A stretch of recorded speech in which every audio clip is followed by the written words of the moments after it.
What is up, everybody? Jay the Great here, back with another Naruto related video, and today I have with me once again my good friend Shinobi. Do you want to say hi to the people, Shinobi?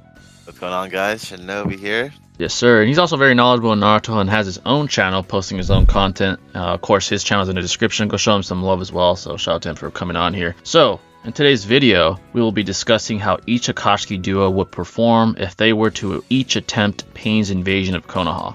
Firstly, I must give credit where credit's due, and shout out to New Horizons for actually being the first to do this topic and coming up with it, as it is a very good topic to discuss and a very good what if topic overall. So shout out to him. Now, we thought this concept would be interesting to discuss, as many of the Akatsuki, as we know, have several run-ins with several of the Lee Shinobi that actually took part in attempting to defend Konoha from Pain's invasion, and we hope to bring some more light on the scaling of the Akatsuki, especially the members with more obscure scaling. So to establish the parameters for this video before we begin, we will attempt to mimic the series of events of Pain's invasion for each duo as closely as possible, depending upon how each Akatsuki duo respectfully performs in Pain and Konan's position, as well as whether or not they have the ability to actually complete the invasion successfully, with the prerequisite for the video, and for that being obviously successfully capturing Naruto like Pain attempted. The clear battles with Shinobi of note, which include Kakashi, Tsunade, Sakura, etc., and of course the Sage Mode Naruto altercation, if the duo in question gets to that point in the invasion successfully. Additionally, if necessary, other alternate battles may be discussed in more depth with Shinobi that were present during the invasion, such as Shikamaru, Tsunade again, who was the Hokage at the time, etc. This also indicates that the Shinobi that were not present in the original invasion will of course not be present in these hypothetical scenarios either, i.e. Might Guy, Lee, Neji, etc. Finally, we will be giving a percentage chance for each duo respectfully as we conclude our analysis for each duo. But that's about it for the parameters and preface of the video, so with all that out of the way, let's get straight into it. So first up, we have Hidan and Kakuzu. So like Pain, they lack the ability and or knowledge to enter Konoha undetected by Konoha's barrier team. So once they enter Konoha, they'd have the entire Leaf Shinobi basically army upon them to defend it. Now, unlike Pain, they wouldn't have the numbers nor the ability to enact a multiple angle attack with missiles, soul extractions, etc., and instead would most likely have one-on-one encounters with multiple Shinobi of note. They would most likely immediately encounter Kakashi, Sakura, Shikamaru, Choji, etc. So to analyze how this duo would perform in this scenario, luckily we have a template to scale them off of, with them actually having an altercation with Kakashi alongside the Inushiko-cho team previously in the narrative. Did you want to start out with the scaling here for Hidan and Kakuzu, using that as a template? Yeah. Yeah. So thankfully, we do have something to go off of to really grasp the full capabilities of Kakuzu and Hidan. And so, like Jay illustrated, upon their entry, they would be met by many Shinobi fully aware that an intruder is upon them once they pass the barrier that engulfs the Leaf Village, if you will. They don't possess the code like Itachi, like Jay said, and this wouldn't be a coup they attack at all, or not at all covert. So even when analyzing Shinobi like Aoba, Raido, Kotetsu, and Izumo, who are tuning, by the way, they're able to land attacks and can at least help delay the movements of Kakuzu, for example. With conjunction with more notable Shinobi like Kakashi, for example, this would be a huge obstacle to overcome for this duo. As Jay said, an earlier iteration of Kakashi with only his base Sharingan out was able to evade any cuts or external damage from Hidan that in return would allow Hidan to complete his ritual. Even when faced with Kakuzu's steering migraine or large wind-style attacks as a distraction, Hidan cannot close the gap. We also see Hidan succumb to a combination effort from Shikamaru and Asuma that ends up with him being decapitated. So if it wasn't for Kakuzu there, Hidan would have been taken out effectively. With Shikamaru, Kakashi, and others like Shikaku, deducing their one-of-a-kind immortal abilities would happen at a very rapid pace. Having the Surah Trap from Izumo, Shikamaru's Shadow Possession, which can last 5 minutes, by the way, would greatly give the Leaf an advantage in this matchup. Having a stronger Kakashi than what we saw initially, could also use Genjutsu or Kamui, which would easily take out someone like Hidan or Kakuzu, seeing as Kakashi, in an earlier instance in the series, was able to snipe Data and so looking at this iteration of Kakashi against these two, Kakashi alone would have great success against the two of them. Kakuzu did have a good taijutsu exchange with Kakashi when he was just base Sharingan, but Kakashi didn't utilize Genjutsu. This was a weaker iteration of Kakashi. And so to put that into conjunction with Tsunade and everyone else in the Leaf Village, it would just be way too overwhelming, Kakuzu and Hidan alike, to even take Naruto or even battle him in the first place. So, yeah. Yeah, exactly. So to recapitulate the events that Shinobi already did of the Kakuzu and Hidan versus Kakashi and Inoshika team altercation, and also to add my own scaling against Steelman. In this altercation, we see Hidan, referring again to the previous altercation Hidan and Kakuzu had with Kakashi and company, we see Hidan show physical inferiority to Kakashi, again not being able to land a single scratch on him, as that would be all he would need to perform his ritual, even with Kakuzu aiding him at times to attempt to throw off Kakashi's concentration. Hence, Hidan can be at best said to be arbitrarily relative, but inferior to that iteration of base Kakashi, who would be weaker, like Shinobi said, than the iteration in question during this invasion. Now, as for Kakuzu, he's able to have a taijutsu exchange with Kakashi with success, like Shinobi said, being able to strike him on multiple occasions, as well as nearly remove his heart and defeat him, if not for Kakashi and Shikamaru's ploy to have Hidan perform the ritual upon one of Kakuzu's hearts. Hence, Kakuzu can be said to be relative to base Sharingan Kakashi, but superior, to be fair, as it is easier to conclude that Kakuzu is more likely to kill Kakashi one-on-one as opposed to the antithesis, given the context of their altercation again.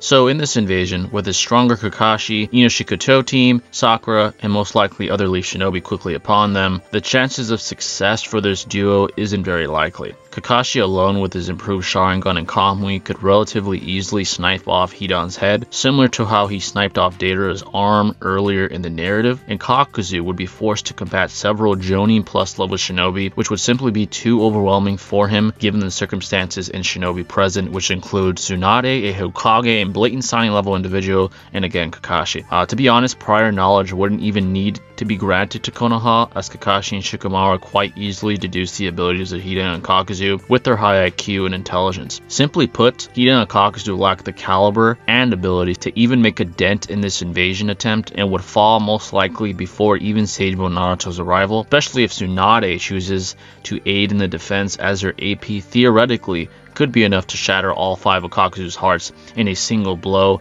if he were not to be using his diamond armor, as she was even capable of affecting again Madara's perfect Susanoo in the War Arc once using her 100 healing seal. Hence, the chances of success we deduce for this duo is honestly less than 10%, indicating that in a set of infinite scenarios, they would be successful in almost none of them, unfortunately.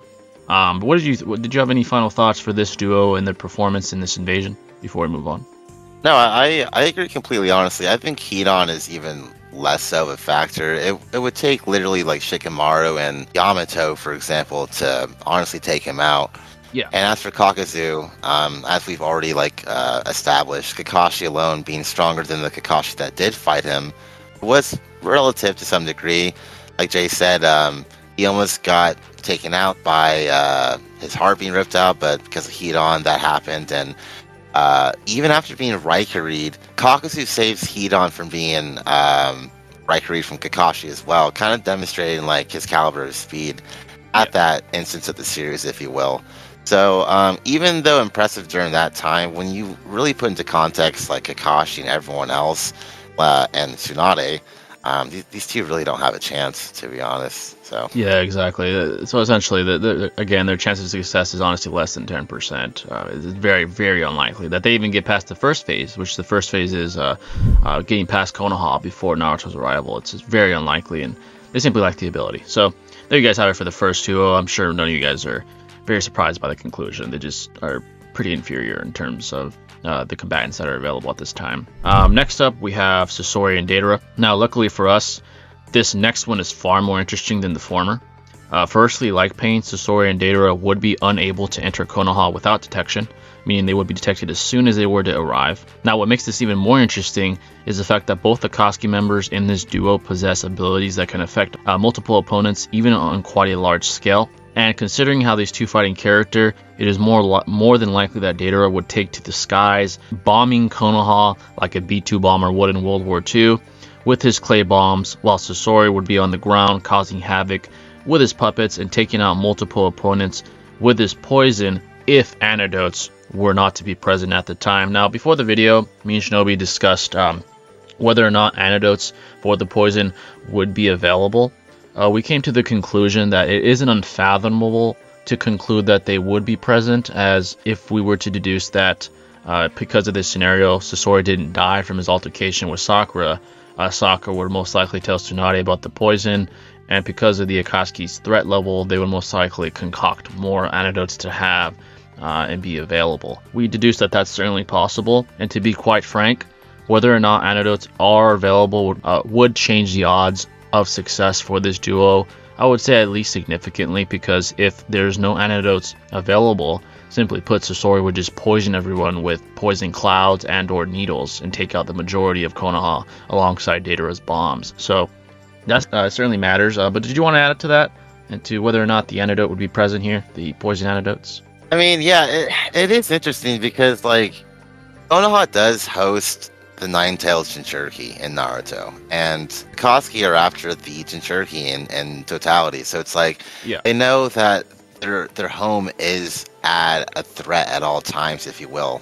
So with Sakura being Tsunade's prodigy or apprentice, if you will, it's more than likely to assume that like Sakura would relay this intel to Tsunade, being that number one, it's a prodigy or apprentice, if you will, and it's about the Akatsuki, which is pretty significant intel to relay. So being that Sakura by herself thinks that Chiyo could concoct an antidote, and Tsunade being the medical ninja that she is, it's more than rational to conclude that they might have antidotes prepped ahead of time.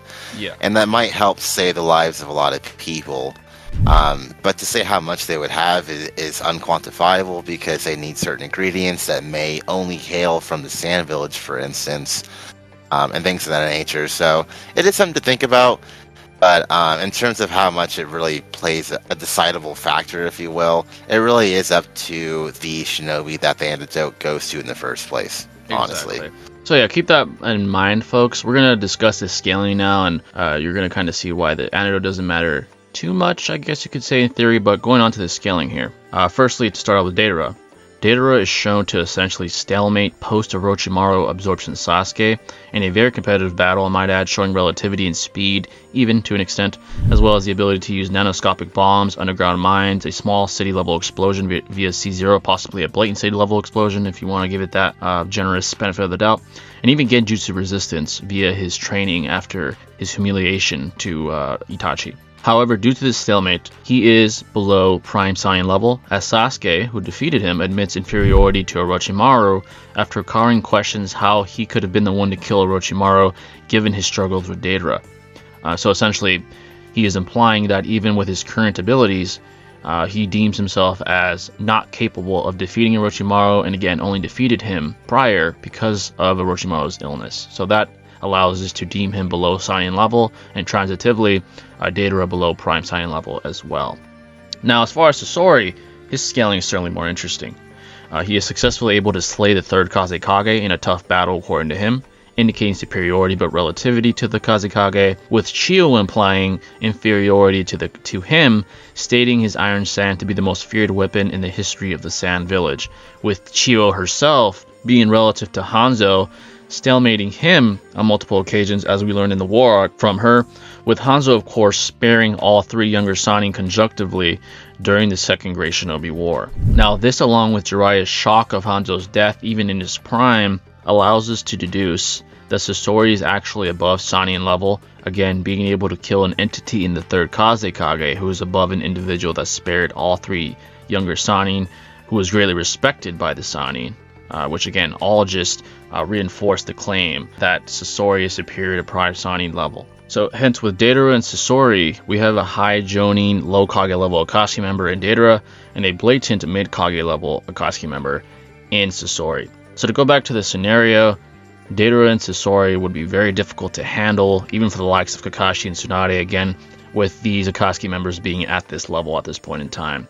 Now again, the antidotes would play a factor here, because if they're not present, and we presuppose they are not, then simply put, most of Konoha will be poisoned and or bombed from above, and simply put, they would pass more than likely the first phase of this invasion due to their caliber and abilities at the end of the day. However, if the antidotes are present, more than likely the antidotes would at bare minimum go to the shinobi of note, including the Hokage and Kakashi, and that would certainly aid them in their chances. However, truth be told, regardless, I think their chances of success is more likely than not, due to, again, especially Sasori's level of caliber being above prime Sannin level, implying that his physical stats are more than likely at least superior to base Tsunade and Kakashi with his Sharingan. I know some people might have a contention with that. Obviously, one of the best win cons for the Konoha side in their defense would be most likely Kakashi's Kamui, as perception speed is above reactionary speeds for most combatants in the Naruto verse. So perhaps you could argue Kakashi snipes Deidara from the skies with his Kamui. That's certainly a possible win con for him. However, he would certainly be very, very busy with Sasori's puppets, poisons, etc., iron sand, if you will, etc. So the chances of success for Sasori can vary depending upon the antidote being present or not, because that will aid Konoha significantly if they can and do have antidotes present at the time. I would also like to add that because their arrival would be unexpected, like Pain's was, as they weren't expecting an invasion to happen at that point in time, these antidotes wouldn't be exactly distributed amongst all shinobi at that point in time. They would have to distribute it while the battle is taking place, and that's going to be tough with Deidara bombing all the buildings in Konoha and Sasori attacking everyone with his puppets. So keep that in mind as well. Even if the antidote is present, there's a chance that it doesn't even reach the shinobi of note in time because they get poisoned before they can take it.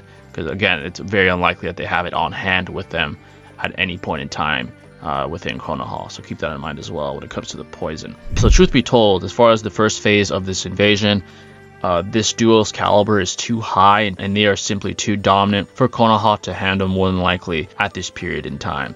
Hence, similar to the Pain invasion, Konoha would be at the duo's mercy, with Naruto then arriving with his newly attained Sage mode. But what did you think about the scaling of these two and how they would perform here in this first phase of the invasion? Yeah, illustrated it perfectly. Just to accentuate that, if I would. Yeah. Like Jay said, the best way to scale Deidara is really to look at his performance against Heavy Sasuke. He and Heavy Sasuke had a very down-to-the-wire engagement that took last-minute decisions from Sasuke constantly to win inevitably. Being as this Sasuke doesn't even scale to a prime iteration of Orochimaru, commented on by Karin after the battle and by Deidara before the battle, Deidara wouldn't scale above anyone higher than Sannin plus, like Stage Mode Naruto, for example. And looking how he would fare against the Leaf, we know that he's blatantly over shinobi like Yamato or other Jonin in the village, and because of his aerial mobility and constant threat of bombs, he is a hard target to take down. Kakashi would be the most worthwhile shinobi to mention this matchup because we did see an earlier iteration snipe down Deidara's arm off while he was running away with Gaara in hand. Yeah. Being as he is more powerful here, sniping Deidara would be a lot more feasible, and sniping two of his arms off alone would take him out effectively. But as Jay illustrated, having Sasori with his adequate scaling would make this situation a very unlikely outcome, if you will. So Sasori's a different story, though. With most folks, the common misconception is that because he loses to someone in Sakura of all people, and it's the first Akatsuki member to die, that he is the weakest. Yeah. For once, Sasori was facing off with Chiyo and Sakura with movement, and Sasori's will to defeat his own grandmother falters as seen towards the end, with Chiyo remarking how Sasori anticipated her final attack, but was off guard for some reason. Chiyo also remarks how Sasori is the strongest puppet master of all time, even above her prime iteration. And to reinforce this scaling, Sasori took down the third Kazekage down in what was described as a heated exchange, right? The third was described as not only the strongest Kazekage, but the strongest in his village, and which would include, you guessed it, Prime Chiyo. So, Prime Chiyo stalemated Hanzo on multiple occasions. As we've said earlier, Hanzo gave the Sannin their name, so Sasori definitely scales above any Prime Sannin individually by themselves. And Tsunade is the strongest opponent at that time in the Leaf Village, and so him by himself, he's taking out the village single-handedly. Like Jay said, having the antidotes would be helpful, but they didn't anticipate the attack per se. And even though they would come as an intruder, because of the scaling, they just don't have enough time to distribute them in the first place. So, unfortunately, it would come down to the second phase of the battle. Yeah, exactly. So, Worth mentioning, like Shinobi did, is the sort of Sasori downplay that we hear all the time. Like you said, with the Sakura fight, people use that as a sort of anti-feat to imply that he's somehow the weakest in the Akatsuki because he, quote-unquote, lost to Sakura. But like Shinobi said, before we move on to the next phase, because I do think it's important to discuss, he, for one, was iterated by Chiyo to be above herself, including her prime iteration, which we already scaled. And two, Sakura had, one, the antidote, which was very crucial because if not for it, her and Chiyo would have died to his hand. And two, had lots of aid from Chiyo's puppet strings, which aided her physical stats as far as speed when combating Sasori. And three, like Shinobi said, he literally gave himself up at the very end due to his parents sort of mentally nerfing him and him sort of giving up in the end. With, again, Chiyo literally stating he should have dodged the last attack and killed us. So he is not at the level of Sakura or base Sakura by any means. He simply had disadvantageous parameters implemented against him with the antidote and with Chiyo aiding someone with the AP of the levels of Sakura. So it wasn't simply just, oh, he lost to Sakura. That's a misrepresentation of what took place, and that's sort of disregarding the actual context and the parameters of that fight. So yeah, Sasori certainly downplayed, and we have to give him some props here.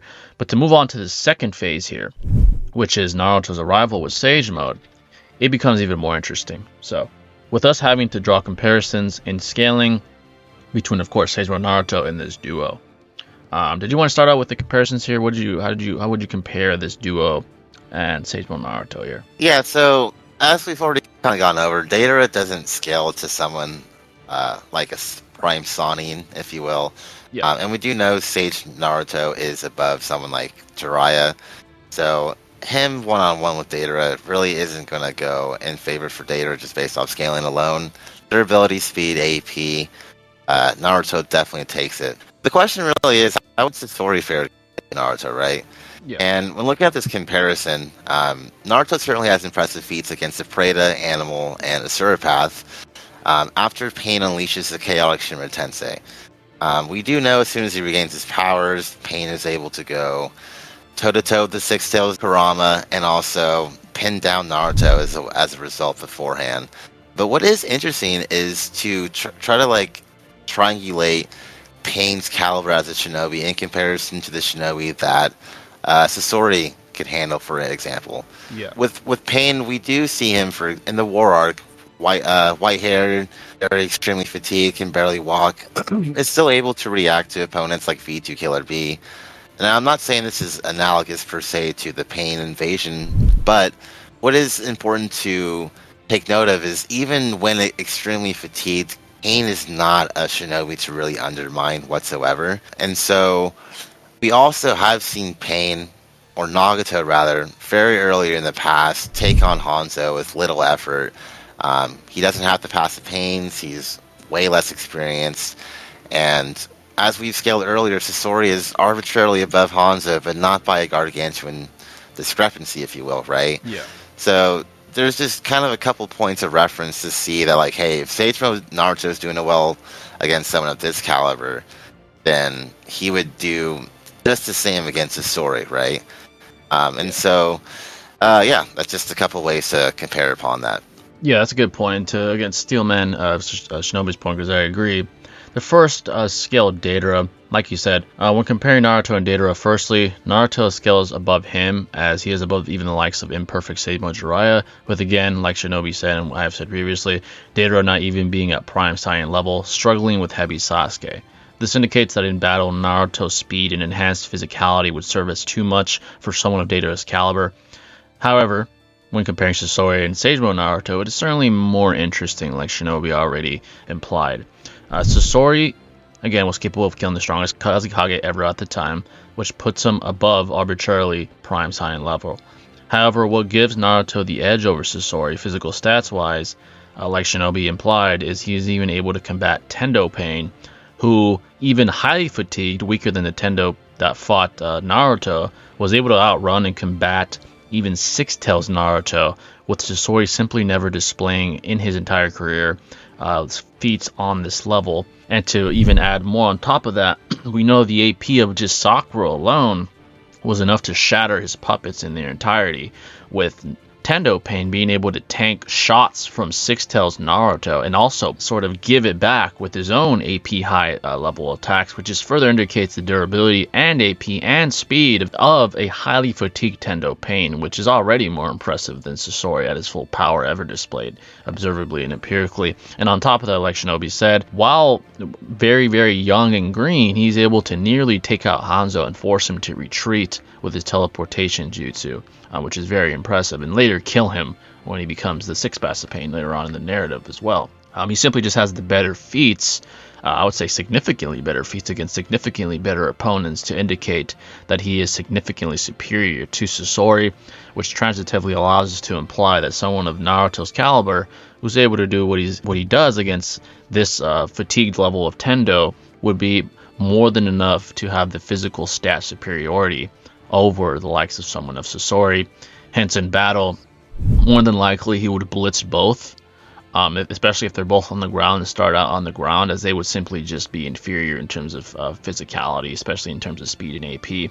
Another thing we'd like to add as a possible win con now in defense of the duo is the poison, Sasori's poison more specifically. Now, keep in mind though, folks, again, they don't have killer intent, so Sasori would have to be mindful of the level of poison that he utilizes to not kill Naruto, because earlier in the video, me and Shinobi were discussing that Sasori is capable of utilizing only a specific amount to leave his victims alive for a specific period of time. An example was Konkuro, when he poisoned him and said, you're going to die in 3 days, right? So he only used enough poison to paralyze him, to leave him suffering for 3 days before his death. So he could do that to poison Naruto and leave him just incapacitated, giving the Akatsuki enough time to extract the tailed beast out of him, right? That's certainly plausible.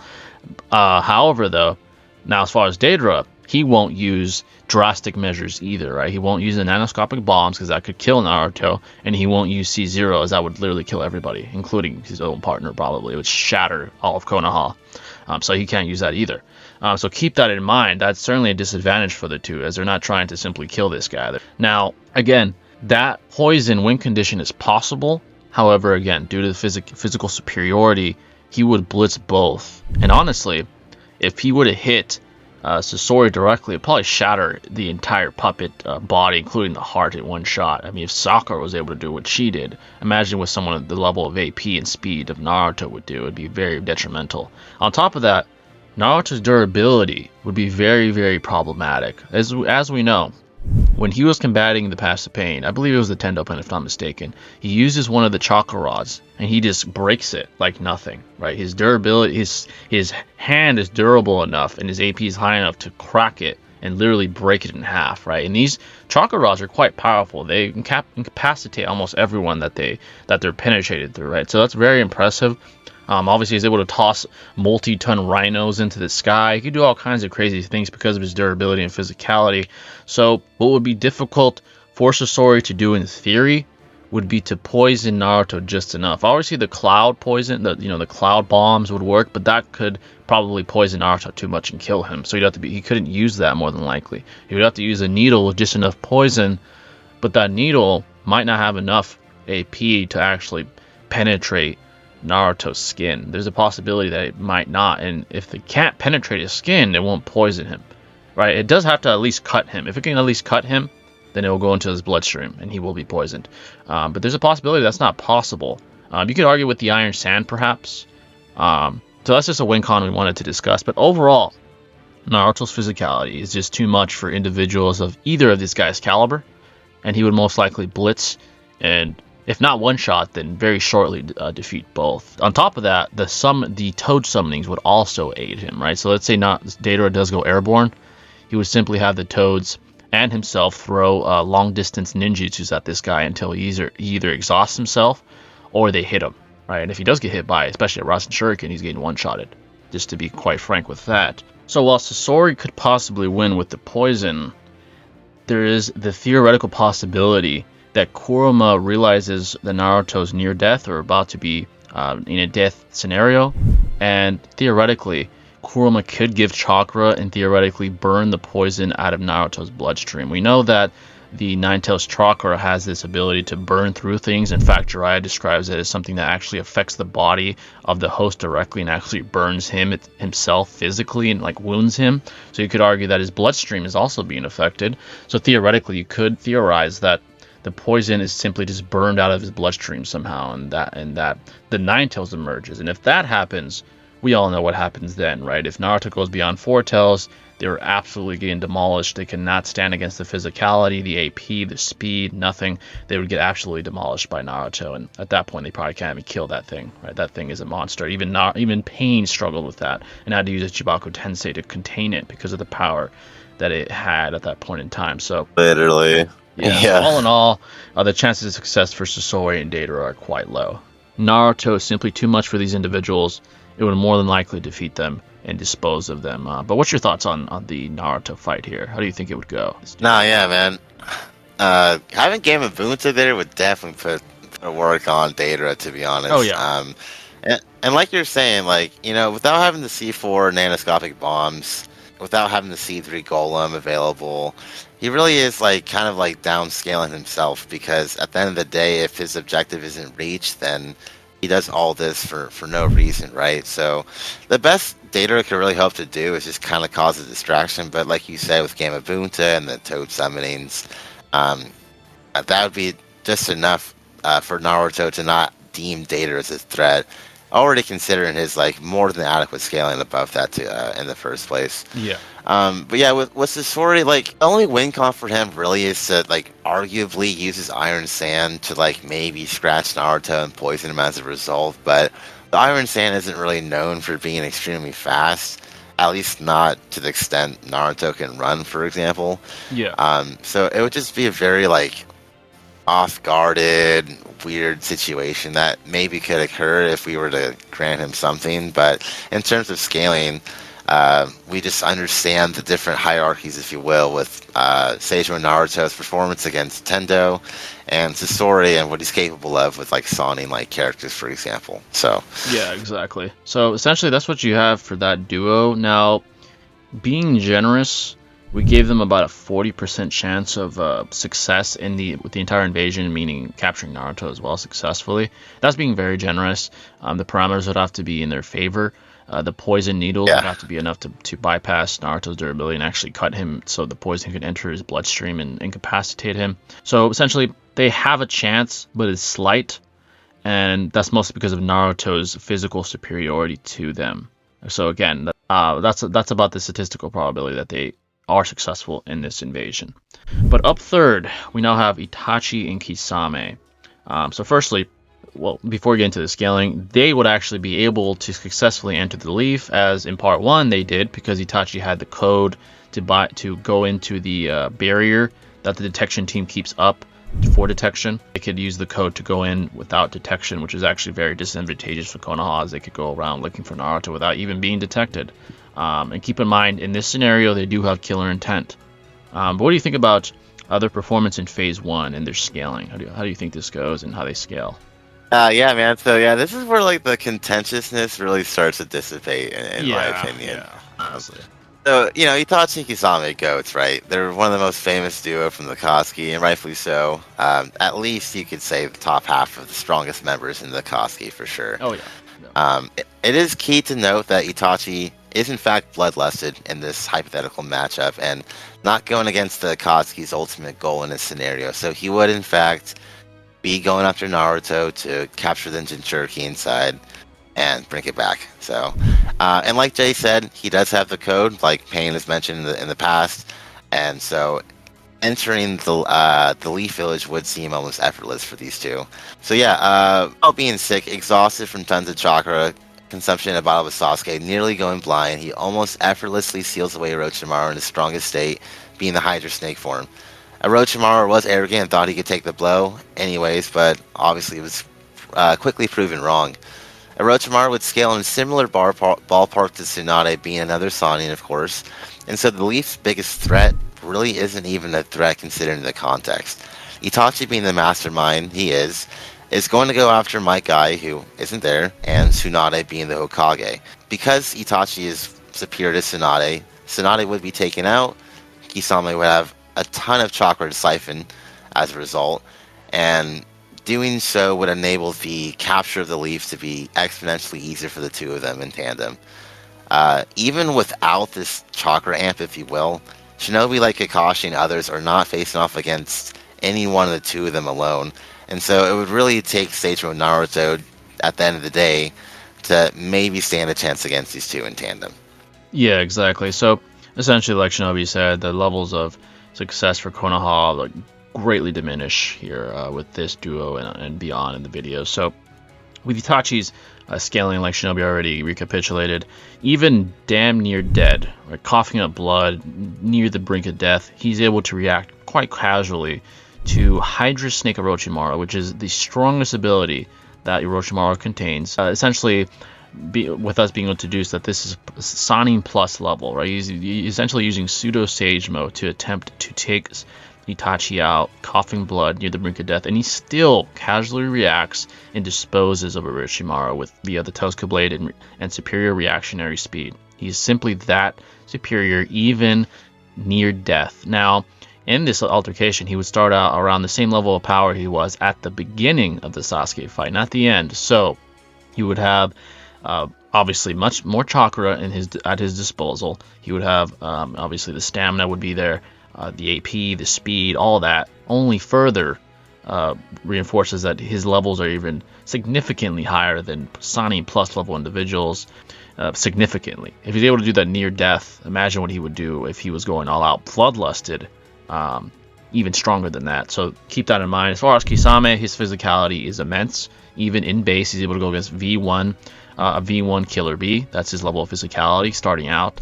And with Samehada, is capable of siphoning 6 tails level of chakra each time it strikes an opponent, which is a ton of chakra, and is probably enough to one-shot most shinobi who do not contain nearly that level of chakra, as Jinchurikis historically have immense amounts. So people like Kakashi could theoretically be one-shotted by Samehada. That's how much chakra that's how much chakra Samehada could siphon.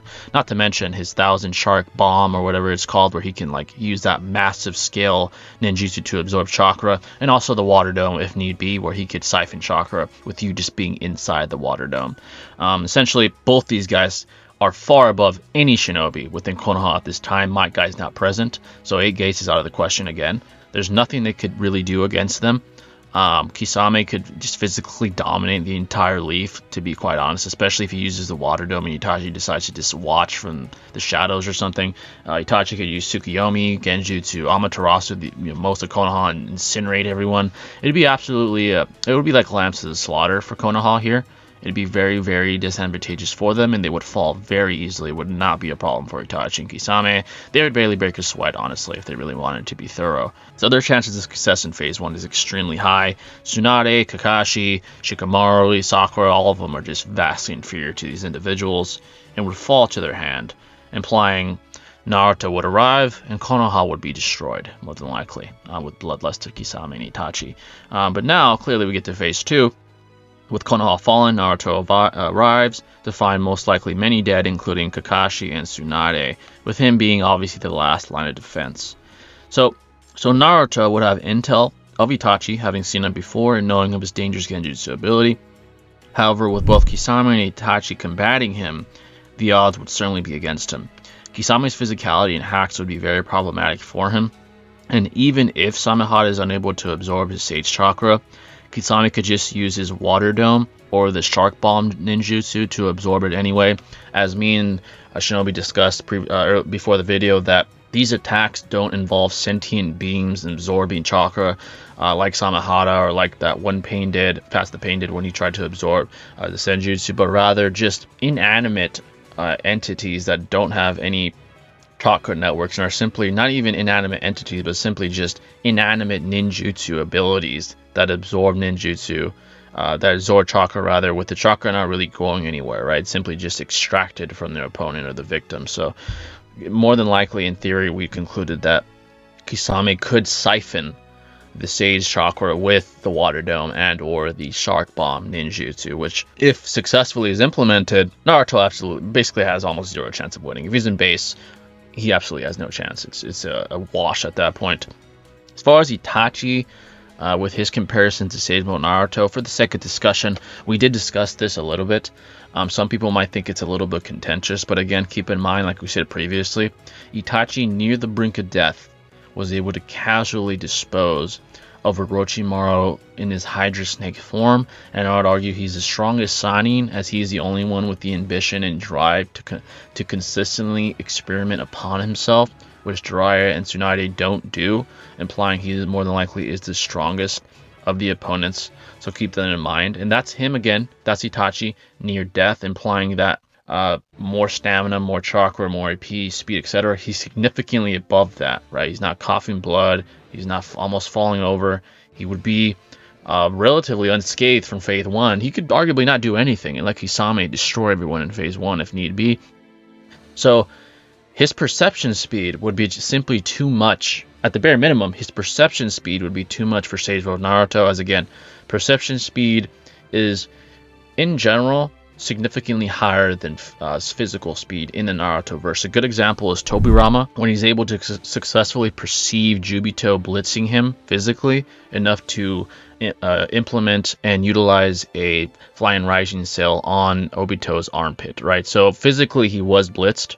He's nowhere near that speed. Sorry, Tobirama fans, but his perception speed was enough for him to use his neurotransmitters and fire the command to his body, or rather his chakra network, to utilize a Flying Rising Seal, right? So if that gap is that wide from perception to physical speed, it's very easy to deduce that a less disheveled Itachi would certainly have the perception speed to Genjutsu Naruto in Sage Mode. And if Sasuke is capable of severing the link temporarily of a Jinchuriki, it is more than fathomable to conclude that Itachi could very easily do the same and incapacitate Naruto without killing him, as with Tsukuyomi specifically, he's able to utilize as much damage as he needs or deems necessary, where he could just simply torture him and make him go unconscious, and Kurama would not be a factor whatsoever. So we don't even need to mention the Nine Tails emerging here. So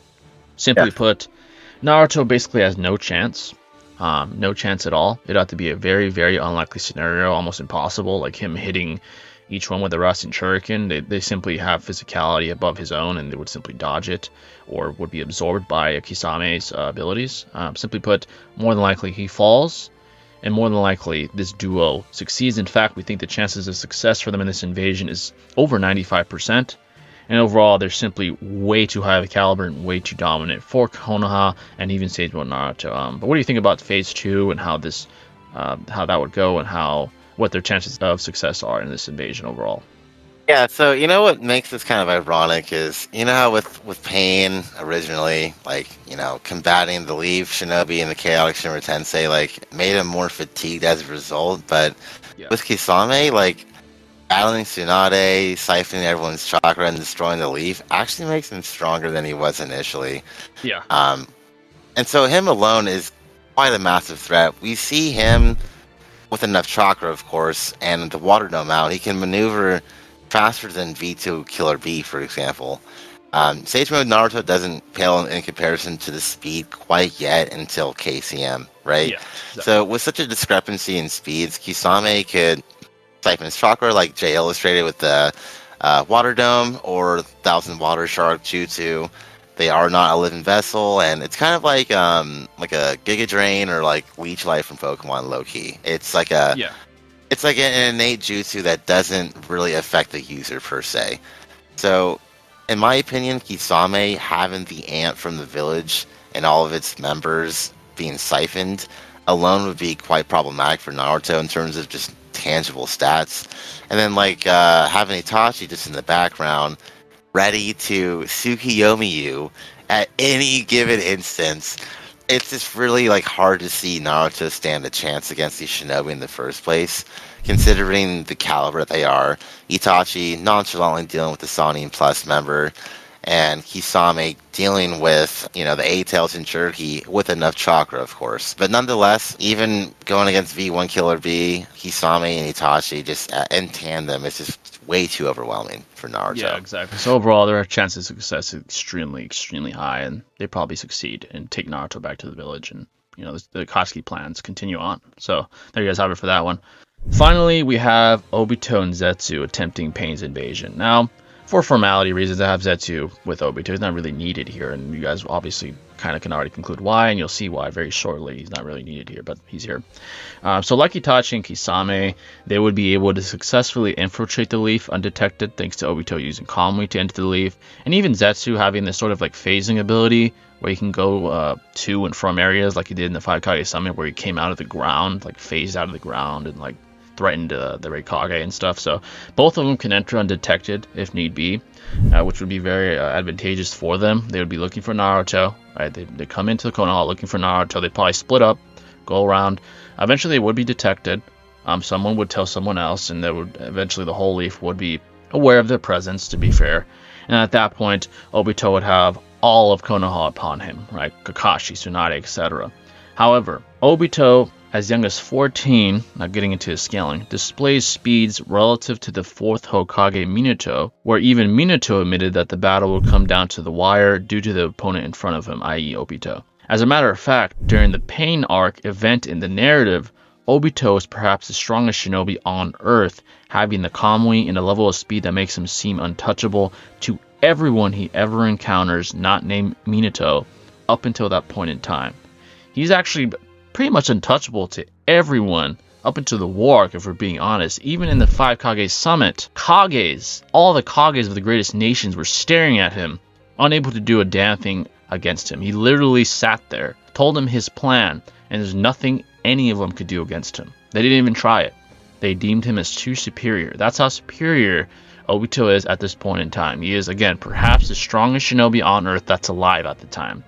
Just to give you a perspective of how powerful this guy is. And again, mostly because of his Kamui and his speed. He's just untouchable. You can't beat what you can't hit, right? So that's essentially what we have with him. Now, essentially, in Konoha, you'd have a ton of shinobi simply not being able to hit the guy. They would all come at him. Tsunade would try to blitz him. Kakashi would try to blitz him. And they just wouldn't be able to hit him. Zetsu would be support. You could possibly aid him if he does get hit with regenerative capabilities, with Hashirama cells, and maybe even enhance his AP with Wood Style, things of that nature. But honestly, I don't think that would even be needed. All he would have to do is just Kamui everyone, or just take everybody out. It would be very, very easy for him. Worst case scenario, let's say Kakashi for some reason does snipe him for whatever reason. Let's say he gets caught off guard or something. It wouldn't matter anyway. He would just Kamui himself back. He would just Kamui himself back from the dimension he has full control of anyway. So it wouldn't really matter if he gets Kamui'd. So that isn't even a win condition for them. So simply put, his chances of success in Phase 1 is near definitive. There's really nothing they can do. They can't touch him. They can't hurt him. So how can they possibly defeat him? Right? So he would have his way and kill who he needs to kill and get rid of who he needs to get rid of. It would be that simple. It would be that easy for him. But what's your thoughts on Obito in Phase 1 here? How do you think he does here in his scaling as well? Yeah, so I completely agree with you on this one, man. This is actually a lot more easy to ascertain the outcome than all the other Akatsuki members mentioned so far, to be honest. Like you said, at the age of 14, he's able to engage upon a battle of inches with Hokage Minato. And that's pretty insane. We know Minato is relativistic to light speed, and shinobi in this verse aren't usually able to contend with such speeds until later in the series, like the Five Kage Summit with the Raikage. Keisaemon Naruto, for example, doesn't get these kind of speeds until he gets that said transformation. It is then and only then does the speed get mentioned on multiple occasions to be like that of his father, Minato. So as we both said, this was a 14-year-old Obito, and is the most rational conclusion to come to that he has grown since then. To be the actual mastermind and leader of the Akatsuki requires the prerequisites to take the mantle in the first place. Obito could easily enter the village inconspicuously using Kamui, alongside Zetsu, who would also act as a perfect partner to do some reconnaissance, and also as his own pseudo Kamui, if you will, as well. Eventually they would find out Naruto isn't in the village, and if they decided to, Obito could Kamui everyone away. He could use his Kamui to dodge any blows thrown at him, and even when Naruto does show up, as demonstrated earlier, Seijo Naruto doesn't compare to KCM1 at all, and Obito at 14 could contend with KCM1 speed, so at this current iteration, Orange Mask Obito, Seijo Naruto would have no chance. And something else to take note of, is Obito does have a feat using his Genjutsu on Yagura, who was the perfect Jinchuriki for the Three Tails, I believe. He was able to use Yagura as a subordinate for years on end, long enough for the Mist Village to be dubbed the Blood Mist Village because of his hypnotized tyranny, if you will. So, in short, his mastery of Kamui compared with his insane speeds, impressive Genjutsu, Obito wouldn't really need to exert much effort in all to capture Naruto at the end of the day. So going on to phase 2, like Shinobi has, so obviously Naruto would make his appearance, most likely coming to find out that Obito somehow got rid of many Leaf Shinobi and killed many others. In this altercation, Obito, like in phase 1, would simply be too fast for stage 1 Naruto, being able to most likely reach KCM1 levels of speed himself again, with his performance at 14 years old against Minato, with him most likely being superior in this iteration. Now, I had to add, for those that say Sage Mode Naruto has faster reaction times and is generally faster than KCM1 Naruto, a debunk here, because I think it's definitely relevant, as many people will bring this up. I would actually deduce that Naruto, when making this infamous statement, was talking about in relation to his base form rather than KCM, as he was in base prior to going Sage Mode when attempting to defeat the third Raikage, and also wasn't able to go KCM due to the fatigue that kicked in when attempting to use a Bijou Bomb for the first time against the third Raikage. So not only was he not in KCM, but he was unable to utilize it when attempting to defeat the third Raikage. And also, to further reinforce why Sage Mode isn't faster, even in reaction times to KCM1, with proof via contradiction, Naruto defaults to KCM1 when combating the fourth Raikage. And the reason this is proof via contradiction, if Sage Mode were to be faster than KCM1, then by default he would obviously deduce that Sage Mode would be more advantageous than KCM1. So again, using the claim that Sage Mode Naruto is faster than KCM1, even in a reactionary aspect, is contradicted via the very narrative itself. Again, with Naruto combating the most prominent of opponents with KCM, which include again the fourth Raikage, Obito, Madara, etc. Right? So again, via proof by contradiction, that claim does not hold and is negated. Hence, the most rational conclusion is KCM is a superior speed amplifier in comparison to Sage Mode, indicating Obito would be too fast in both reaction and physical speed for this current iteration of Naruto to handle.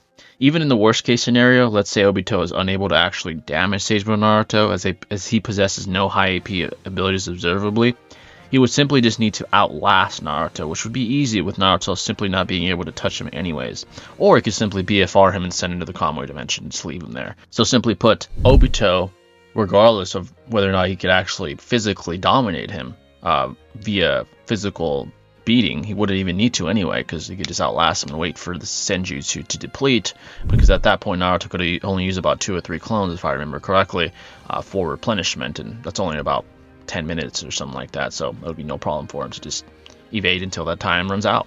Simply put, the chances of success for Obito due to his superiority are honestly 99+%. There's just essentially nothing that Konoha nor Naruto could do to defeat him. The only possible scenario for being in defense of Konoha and Naruto would be Talk no Jutsu.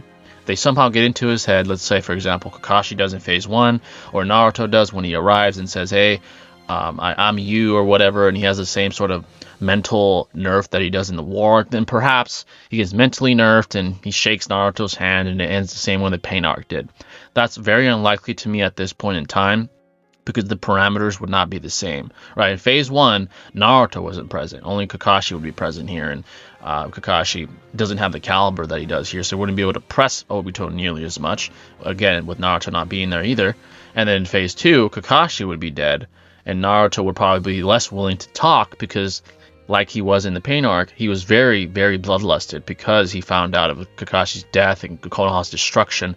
So the chances of him attempting to talk no Jutsu Obito would be less than it was in the war arc, in the original narrative. So again, besides that win condition, which is very unlikely, Obito is going to successfully capture Naruto.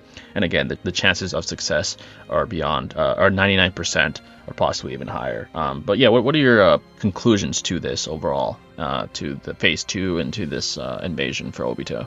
Yeah, I mean, obviously, as we've said earlier, Zetsu isn't really doing anything. And he doesn't need to. I mean, Obito is just so much more superior than Naruto is at this current iteration in the series.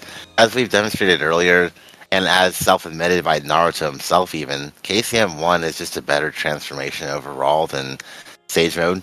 And even having that transformation, it's not enough adequate speed to even fare against Obito in the first place. So, Yeah. that being said, Sage Mode Naruto is just susceptible towards Genjutsu, towards being BFR with the Kamui, and Obito, like Jay said, doesn't necessarily need AP to subdue Naruto at the end of the day because he does have the required intangibles to take him out with little effort, to be honest. Like we're saying, 99% isn't something that is unfathomable for someone at such a high caliber such as Obito. So I agree completely. It's unfortunately a wash. Yeah, in this exactly. case. It's just not really good. It doesn't look really good for Naruto nor Konoha here. And there you guys have it, folks. That is our breakdown of how each Akatsuki duo would do if they were to attempt Pain's invasion. Feel free to let us know your thoughts on our analysis and in general on this topic, as there are admittedly a plethora of variables involved to analyze this sort of topic for each hypothetical, with us trying our best to be calculated and pinpoint how each hypothetical would go, more or less. Anyways, we hope you folks enjoy, and we'll see you in the next video. Stay classy, folks. Hello, guys.